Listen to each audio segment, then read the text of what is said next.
Hey, what's up, ladies and gentlemen? What's up, my Manchester United fans? We are kind of divided with this Manchester United performance of yesterday. We are kind of divided. Yes, I know that we missed the penalty. I know that Cunha hit the post. Cunha also had this one-on-one situation, which is a pass from the keeper, and he missed that. But let's be honest. I don't know if Ruben Amorim is just confused or what is going on in his head. Why are you playing our best players in the wrong position? Why are you taking away their abilities? Why are you killing this for us and for yourself? You cannot be playing your best players. Play those players in their natural position. Play those players in the position that they will give more. You will not take Ahmad, a player who terrorizes defenders, and play him as a defensive player. You are forcing Fernandes, the captain, to play in a position that he's not very, very comfortable. Why don't you just play Buemo, where he is most effective? Cunha, where he is most effective. Fernandes, your captain, where he is most effective. Ahmad, where he is most effective. And then get a defensive midfielder who is going to allow Fernandes to play to the best of his abilities.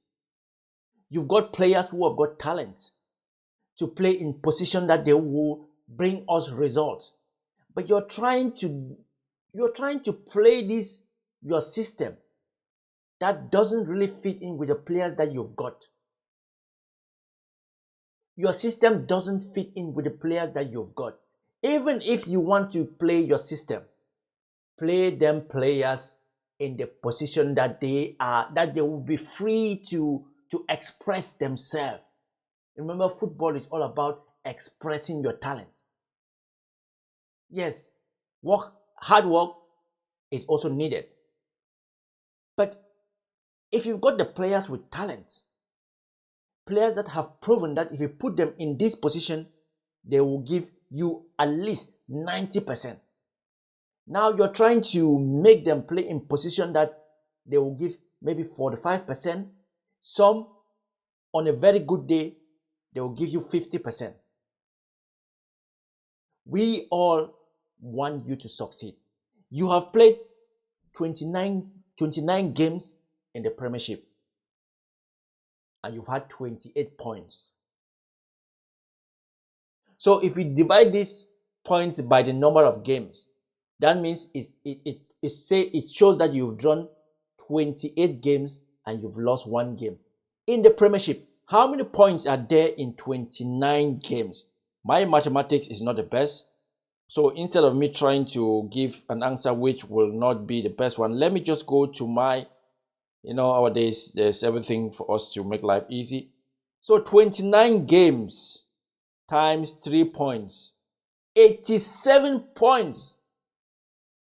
And you've had only 28. You've lost 59 points in the Premiership. Last season, we finished the Premiership with what? 40 points?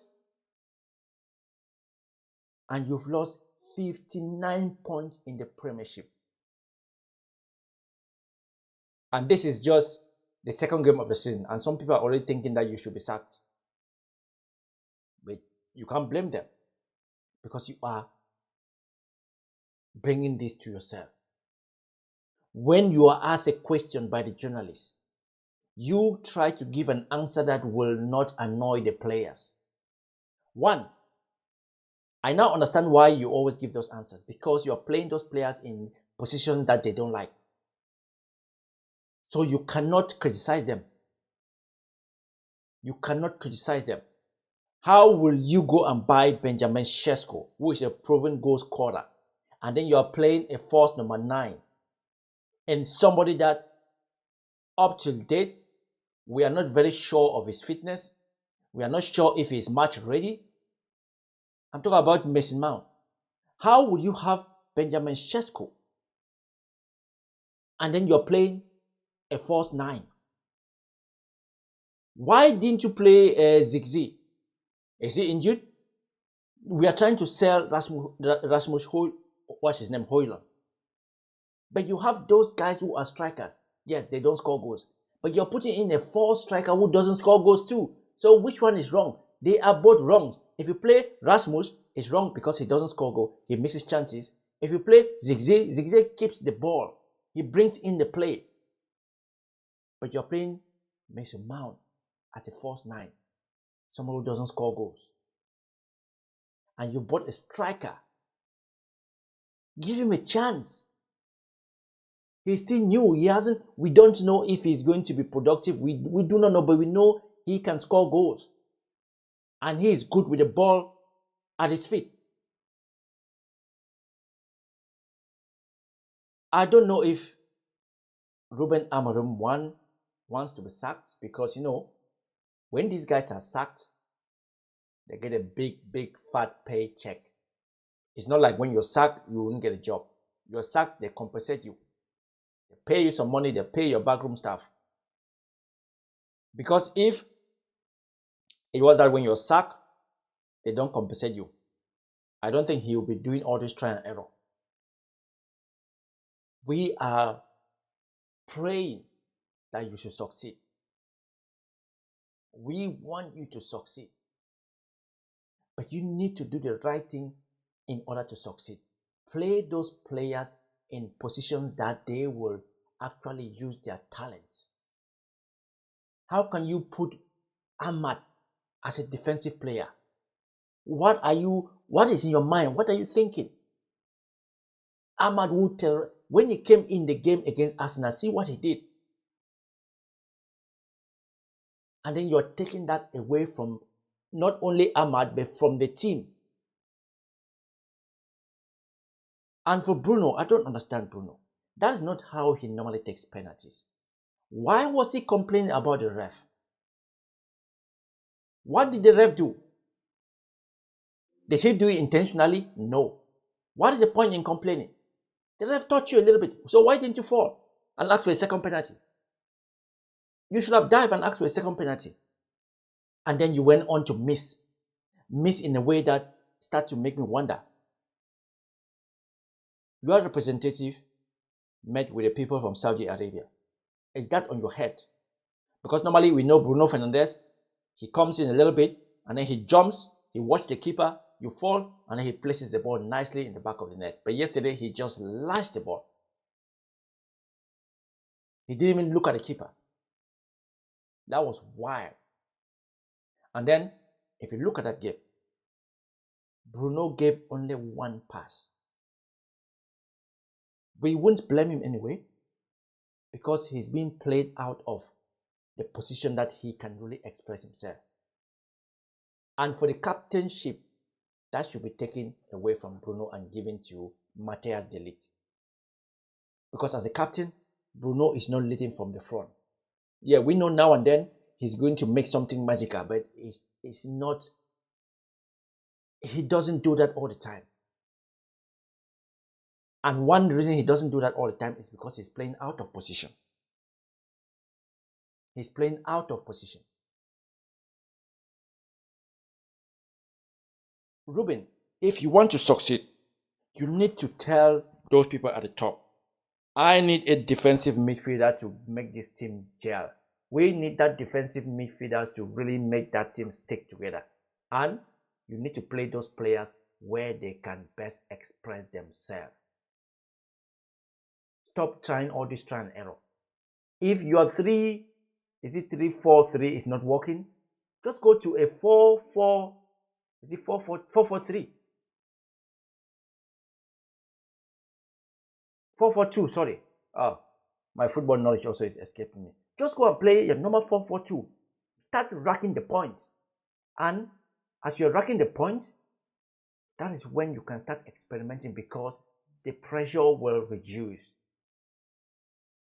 Because if you're under pressure, you cannot really experiment with your philosophy, with the way you want to play.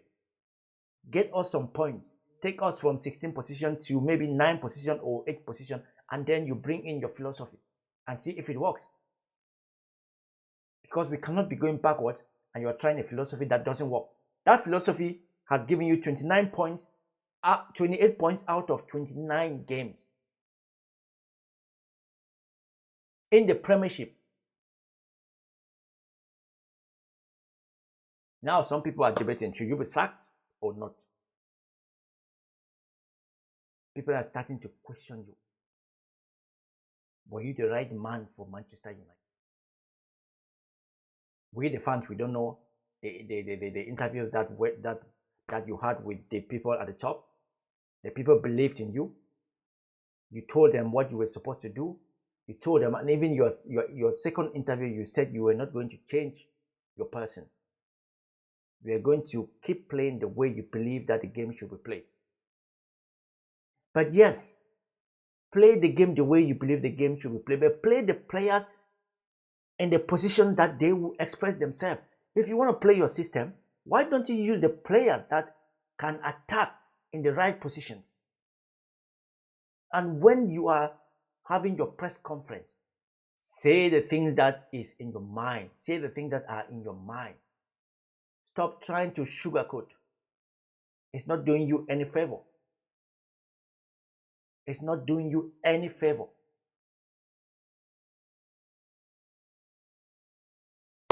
Well, some people are saying that we should wait till game 5. By the time we wait till game 5, it will be 32 games and 29 points. We can't wait till game 5. People who can say let's wait till game 5 are teams like Arsenal, because they know, they are confident that they will win at least 3 games in those 5 games. But we don't know if we will win even one in the next 3 games. Everybody was thinking that if we get through Fulham, the next game against Burnley is going to be an easy game. But guess what? Burnley won their match the other day. Burnley won their match the other day. So going to Old Trafford, they will be confident that they can get a point. Because Manchester hasn't proven that they are a team to be feared.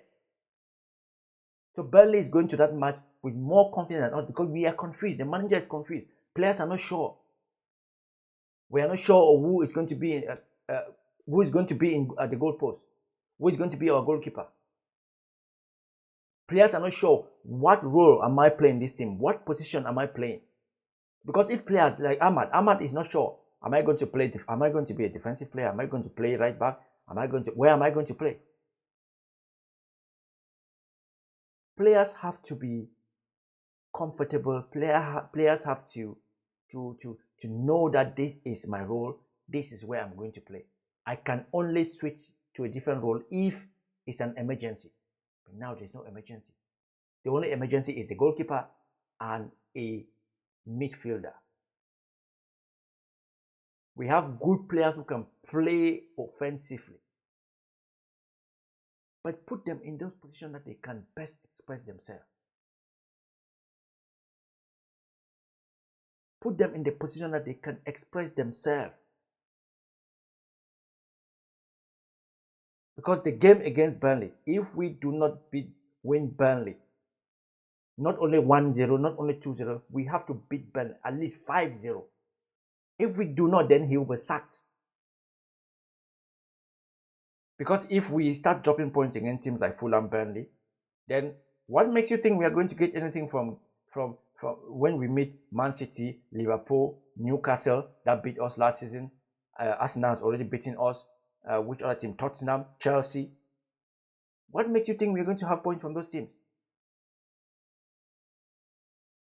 Anyway, people, it's me ranting again. I will still ask you guys, please make sure that while we are talking football, we are doing the things that we have to do. We are liking, we are commenting, we are following, and we are subscribing. Because that's what we all need. This is football. It's not just a game. It is a way of life. And some of us, this is I need to get a few stuff anyway. I need to get a few stuff to get this thing popping. But let's go. Let's make it pop. Let's make it pop. Just keep liking, keep commenting, keep subscribing, keep following. Let's make each and everyone's platform bigger this season. This is a football season. Match are going to be coming thick and fast. Before we know it, it's going to be Christmas.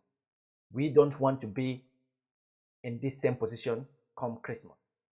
Because when it comes Christmas, the league goes crazy. It's busy as you cannot even explain how busy Christmas season is in the Premiership. And we should be in a good position. We should be in a good position. Oh, this thing is crazy. Ruben Amorim, we want you to succeed so badly. We want you to succeed. Like my very good friend Henry of the football fan tribe from Nigeria said, you will coach this team. You will. No compensation, no sacking. You will coach this team. They picked you. You said you're going to do it your way. You will do it your way. Because there's going to be no sacking. You will resign. You will resign, but you will give us the result. Because you can. Just do the right thing.